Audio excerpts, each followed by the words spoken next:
मशाली पेटल्या, धगधगत्या ज्वालातून मशाली पेटल्या. स्वराज्याच्या संकल्पनेची नवीन पहाट झाली, स्वराज्याच्या संकल्पनेची नवीन पहाट झाली.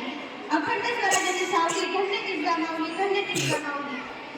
नमस्कार मित्रांनो, आज 12 जानेवारी सन्माननीय व्यासपीठ, आदरणीय वंदनीय गुरुजन वर्ग व माझे मित्रमैत्रिणींनो, आज 12 जानेवारी राजमाता, राष्ट्रमाता, विश्वमाता जिजाऊचा जन्मदिवस. प्रथम या थोर मातेस माझा मानाचा मुद्रा, मानाचा मुद्रा.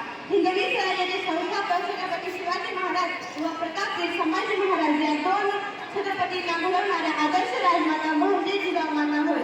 जिजाऊ माता यांचा जन्म 12 जानेवारी 1598 रोजी बुलढाणा जिल्ह्यातील सिंदखेड राजा या गावी झाला. त्यांच्या वडिलांचे नाव लक्ष्मीराव जाधव व आईचे नाव महाळसाबाई गिरिजाबाई असे होते. जिजाऊ बालपणापासून युद्ध, शिक्षण, राजनीती इत्यादीमध्ये कुशल होत्या. त्यांना मराठी, फारसी, संस्कृत, उर्दू, तेलुगू, कन्नड अशा बहुभाषा अवगत होत्या. 1605 मध्ये वेरूळचे शहाजीराजे भोसले यांच्याशी जिजाऊंचा विवाह झाला.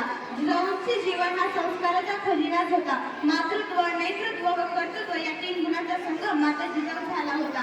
माता जिजाऊंनी स्वराज्याचे भव्य स्वप्न पाहिले होते. आपल्या मनात असलेली हिंदवी स्वराज्याची संकल्पना प्रत्यक्षात साकार करण्यासाठी त्यांनी शिवरायांवर बालपणापासून उत्तम संस्कार केले. प्रत्येक मावळ्याचा अभिमान निर्माण केला, प्रत्येक मावळ्यात शिवबा घडवला. तिच्या योगदानाची किती वर्णावी होती, तिच्या योगदानाची किती वर्णावी होती. तिच्या प्रत्येक कृतीतून झाली स्वराज्याची निर्मिती, झाली स्वराज्याची निर्मिती. स्वराज्य निर्मितीत मातासाहेब जिजाऊंचे फार मोठे योगदान होते. महाराष्ट्रातील मोठमोठ्या सरदारांनी जे जमले नाही ते माता जिजाऊंनी करून दाखवले. म्हणूनच छत्रपती राजे, रयतेचे राजे, जनता राजे ठरले. मित्रांनो, आज समाजातील प्रत्येकाला गरज आहे की छत्रपती शिवराय व राजमाता जिजाऊ यांचे आदर्श ठेवून त्याप्रमाणे कृती करण्याची.